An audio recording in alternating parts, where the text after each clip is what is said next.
Do we have too much government? We need to put people ahead of corporate profits. This system is so lopsided. This threat is a real threat to democracy.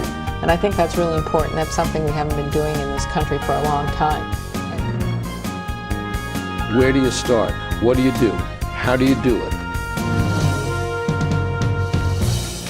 Access to Democracy and other Eagan community television programming is supported by Thomson Reuters, makers of Westlaw Next and based in Eagan. Through Westlaw Next and other innovative online services, Thomson Reuters is the world's leading source of intelligent information for businesses and professionals. Online at thomsonreuters.com. And by U.S. Federal Credit Union, the member-owned financial institution offering service, value, and experience you can trust to the greater Twin Cities community.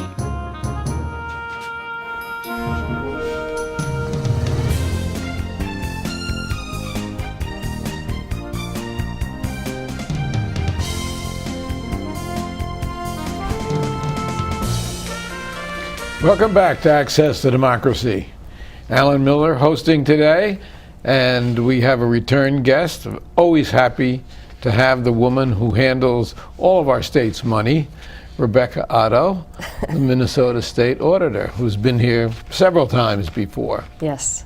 And welcome back. Thank you. Now, you oversee $20 billion of our money every year. How do you do that? With a staff of about 115. With a staff of 115. Yes, yes. So we have offices around the state, but you know, for the amount of money that we oversee, it's a very efficient operation. And we also rely on the eyes and ears of others out there within our local governments, because we're overseeing thousands of units of local government and that money that they spend. All the cities? Cities and all counties. All the counties? Yeah. Townships. Fire departments? Yep, that'll usually part of a city. Sometimes there are special taxing districts. So, yeah, all those local political subdivisions, they're called in statute. Well, you've completed 2 terms. You're running for a 3rd. It's interesting because I know that a couple of years ago you were elected president of the National Auditors Association. I'm not sure the exact name, but National State Auditors Association. National State Auditors Association, and you served in that office. You also served on their board of directors. You must have been doing something right.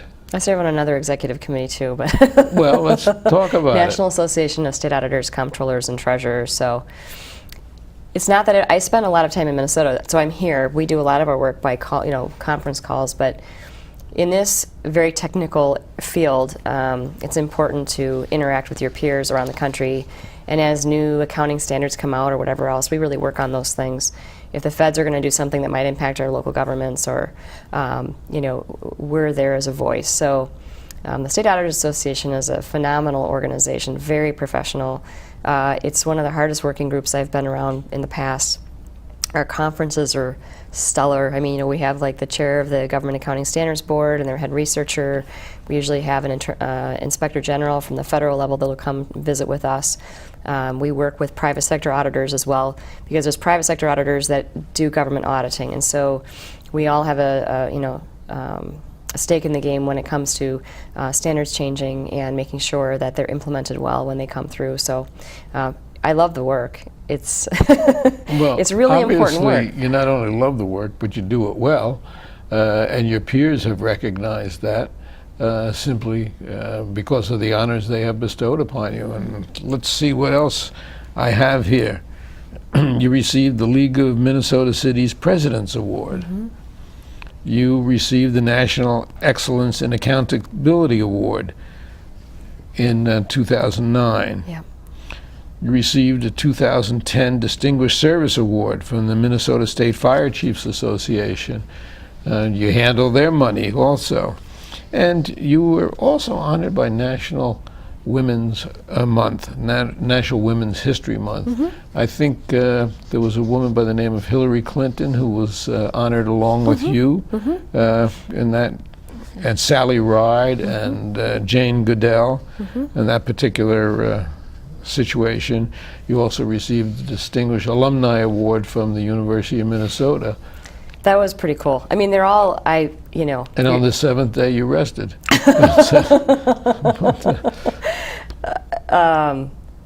I think you get to a certain age in life, and that's when you begin to become recognized. But the U of M Distinguished Alumni Award was a real honor. And No, there is a difference, though. There's recognition, and there's recognition. There's recognition, as I said at my birthday party, age is just a number, yeah. but there's recognition for accomplishment, and these are recognition for accomplishment. So I think that's something that you should be very proud of. Thank you. You live in Marine on the St. Croix. Mm-hmm.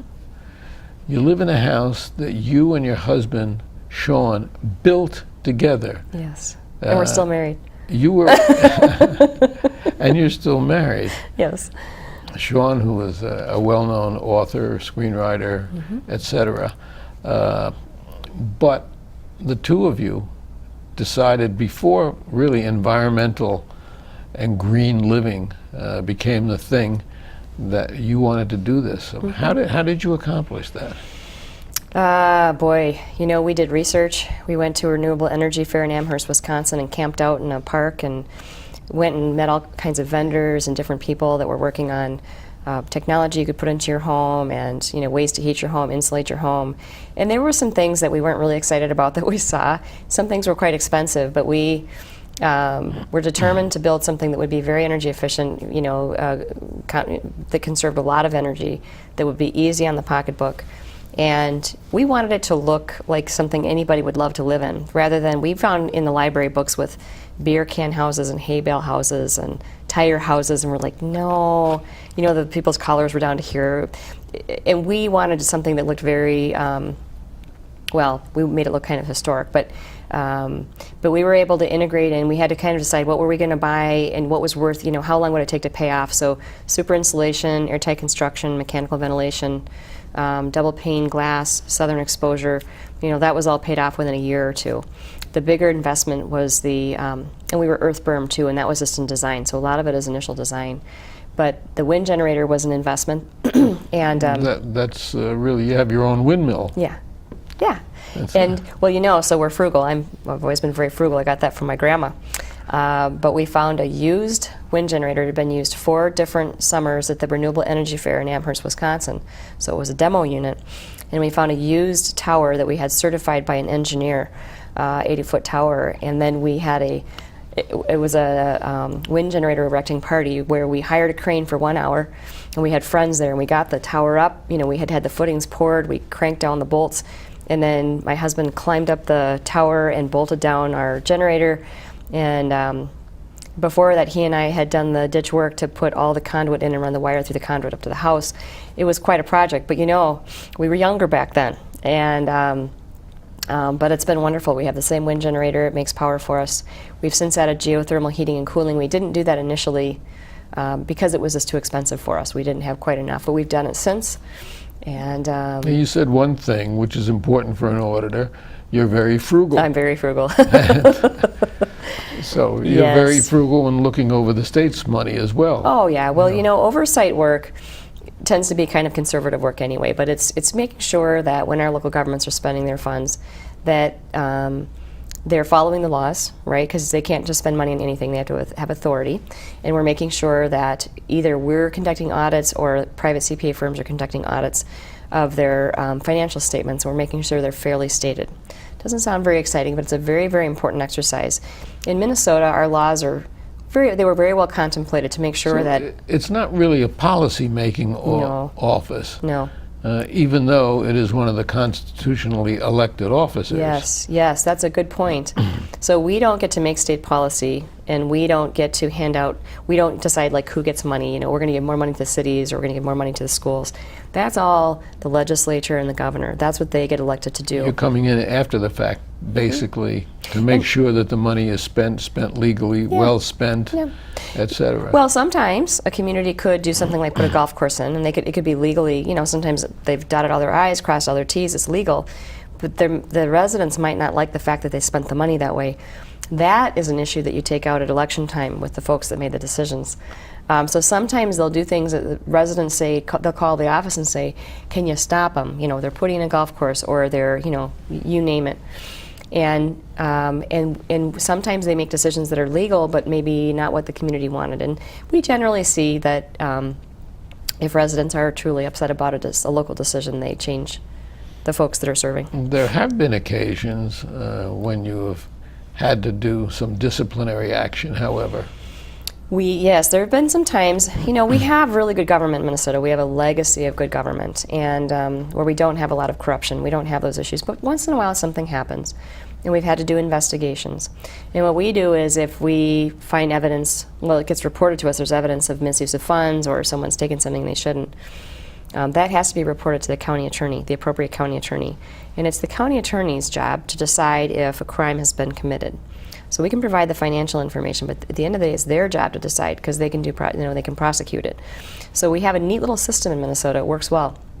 I know a state auditor in another state that serves as law enforcement too, and he has a badge. He thinks it's really nifty, and and they carry guns. And I'm like, well, we don't do that in Minnesota.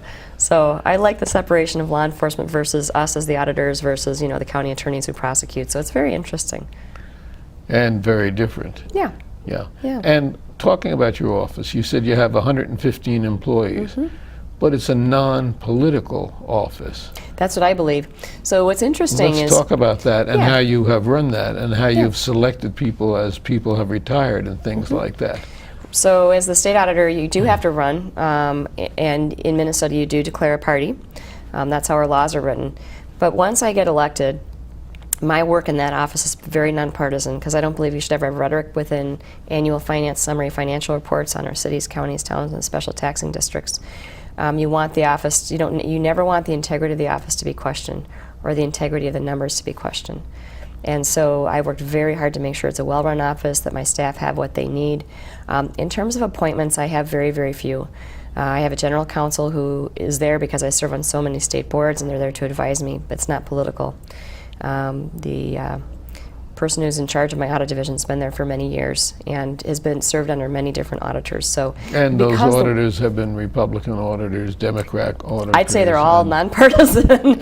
The deal is you're people who forced to audit, run in I a am. party. Yes. Right. Yes. So you made that selection. Yes. And as a matter of fact, I know that at least 3 previous auditors have endorsed you for re-election this year.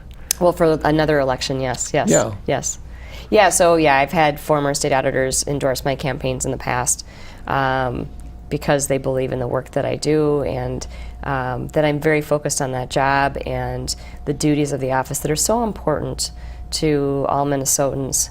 But the auditors in my office are nonpartisan, and we don't do any politics in that office. That would be very inappropriate, so I would never do that to them. You don't even know what the politics of course many not. of those people are. And I don't hire them And you either. don't care. And I don't hire them. You That's don't all, hire them. No. That's through HR. So I don't. That's all based on qualifications. Because the work is so technical, and because you need a very specific background, that's all done through a different process. So no, I don't do that.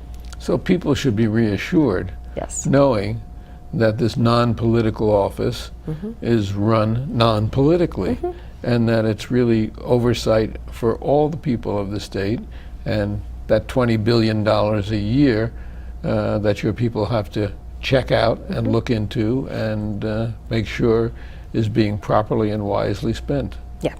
Yes. And it's fun. And it's fun. And we're there to help Minnesotans if they have questions.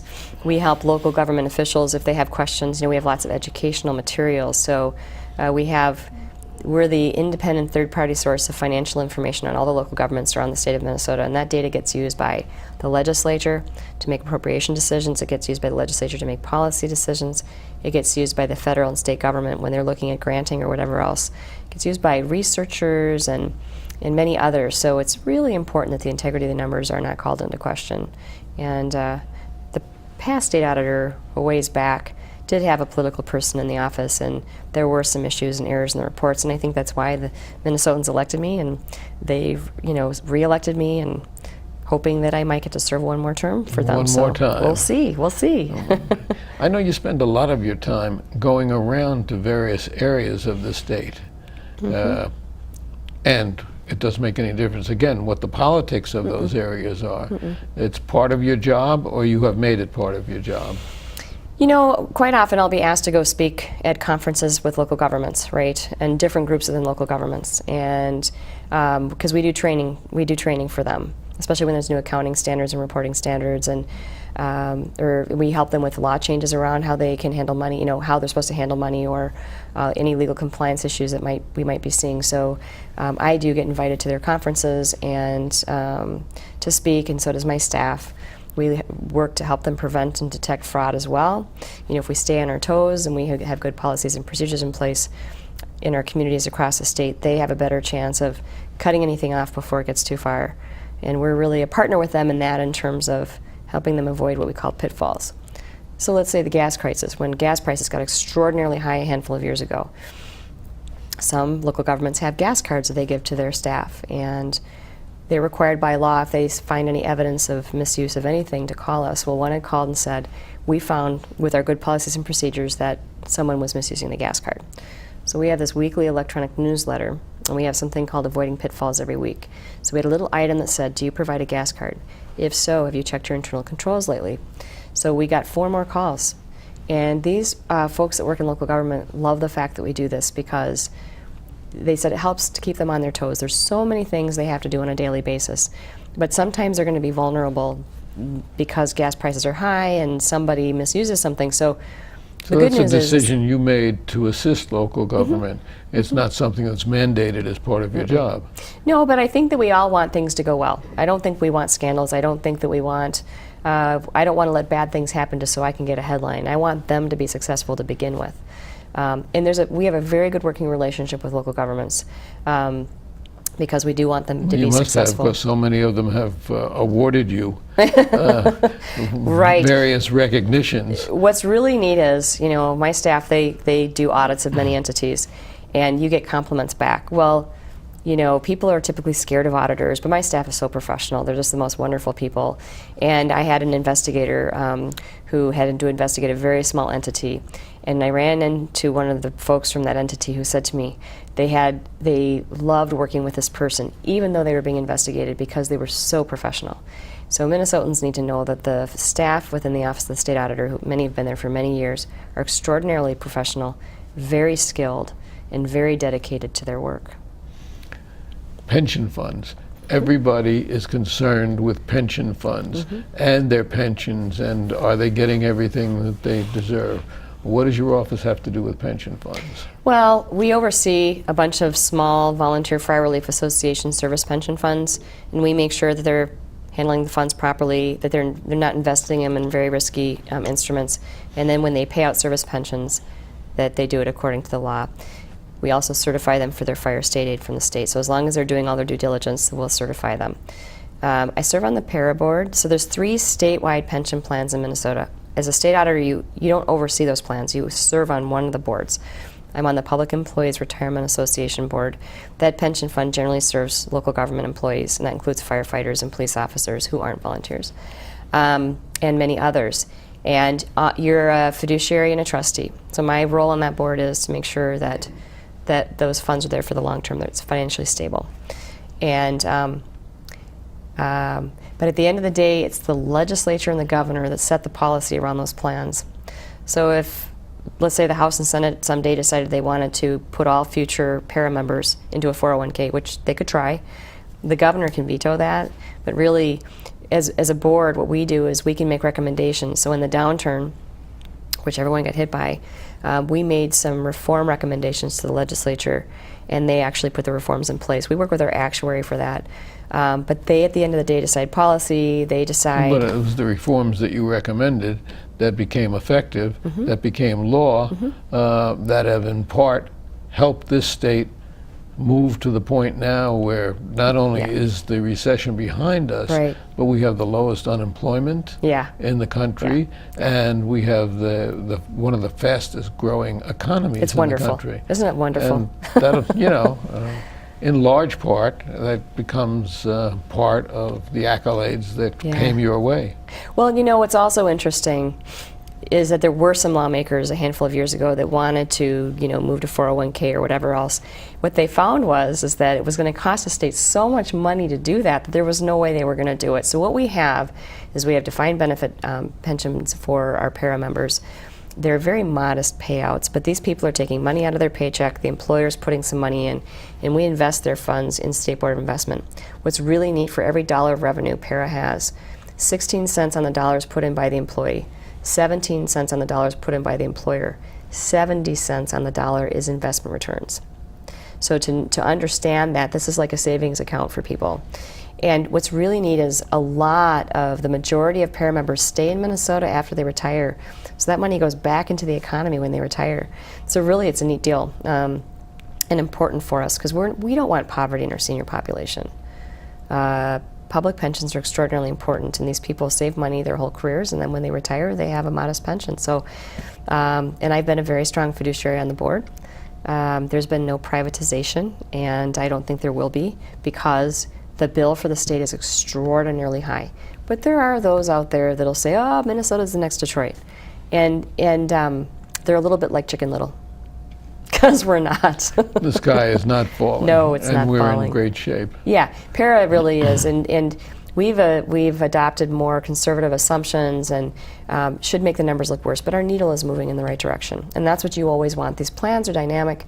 Things can change money in, money out, so you're always watching and making sure that we're headed in the right direction. So, but there's other states that are really hurting. But these plans are for the long term. It's a 30-year horizon. Well, those states don't have you as auditor. Well, see? No. So, yeah. Now, another thing, politicians have to deal with lobbyists all the time. In fact, some of the legislation is written by lobbyists or proposed by lobbyists. Your office is free from that, right? Well, because we don't hand out money and we don't make state policy, so the lobbyists aren't that interested. Once in a while, I serve on 6 state boards, so once in a while you'll have a group that'll want to come in. There might be a lobbyist, and it may be around, we do public land exchanges on the Public Land Exchange Board, and sometimes they'll want to talk through, and it's happened once or twice since I've been the state auditor. They'll want to talk through kind of the details of this particular land exchange, but there's never really anything that's very controversial. So no, it's when you're a lawmaker or the governor that lobbyists really have a great interest, because you get to decide, who gets the money and how much, and you get to determine state policy, which is very, very important. Now, I think that one thing that people have to understand, again, emphasizing the impartiality of the office, the non-political nature of the office, but down the road and for your next term, I know you have some plans about the infrastructure. What's that? Well, I am very excited. So, we have undertaken all kinds of projects and important things that we've done in the office that I've received recognition for a couple times at the national level. There's something else I want to do, and I should have the staff and the time to do this next project, which is identifying and quantifying infrastructure needs around the state at the local level. And I want it to be a visual presentation to help inform the discussion of lawmakers and the governor, whoever they may be, about what our future needs are. So when I say infrastructure, I'm talking about things that impact public safety and public health. That can be water infrastructure, sewer infrastructure. It can be roads and bridges, local roads and bridges. It can be energy. Well, we've had one tragedy already involving a bridge. Yes. Yes. And yes. now the replacement bridge has some cracks in its foundation. Oh boy. That's yeah. So we have 35W. Yeah, we have deferred maintenance, and then we have deferred replacement with some of these systems around the state. When you start looking at those smaller communities that are further out, that don't have the population to spread the cost across of replacement and or maintenance, it becomes a real problem, and they have to try to find grants at the state or federal level. What I want to do is identify the needs statewide, so that, again, the legislature and governor can have a broader perspective of what the needs are maybe over the next decade. And again, this is not a public policy type thing. It's not a Democrat or Republican or independent type It's just thing. the numbers. This is a nonpartisan thing about what we need, where we're going, who needs what the To most. show them what the needs are. Yeah. That's a very ambitious undertaking. Yes, it's very ambitious. It's huge. But I would talk to the local governments. There is data out there here and there. Nobody has compiled it. I've had several conversations in the last year as people are kind of saying, is it out there? And I've looked, and it's really not put together in one place. And I think it'd be very beneficial for all of us to know that, because it's kind of a liability sitting out there, and we don't want crisis to occur. Let's be on, maybe on the earlier end of figuring out how we do this. Some of our communities have plans. They've got consultants that help them do plans to figure out how we're going to do it over time. Some of our communities don't. And so I think it'd be a very informative piece. Some of our communities can't afford to. Exactly. Yeah. So it is an ambitious undertaking, but it's something that I really would love to do. I think it would add great value and be very important. And you think you've got the personnel to accomplish it? Well, that's always the question, but yes, I think that we can do something. So we're always tiny and tight, but I believe that we can pull some things together, so I'm excited about that. Now, you have a son, Jake. Yes. And he's going into his second year at Hamlin. Mm-hmm. How's he doing? Loves Hamlin. He's, it's always hard to let him go and fly from the nest, but he's enjoying his time there thoroughly and is getting a great education, and I've adjusted to the empty nest lifestyle as he was our only. It's different when they're gone. I know. It is different. I know. But, it's a new phase of life. So it's okay. And you always want to see them happy, you want to see them healthy, and, dreaming about what it is they want to do. So it's a great place for them. And your husband, Sean, is an environmentalist before it became popular. He's well known for some of his science publications. Mm-hmm. Mm-hmm. He is a writer, screenwriter, The House of Sand and Fog, which was nominated, I think, for an Academy Award. Mm-hmm. He's got a couple of books out, and he's got an exciting new book coming out in November. Yes.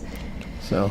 Yes, in the first couple of days of November, so I'm very proud of him. I always have been. He's a very smart man. We've been married for 26 years now, so.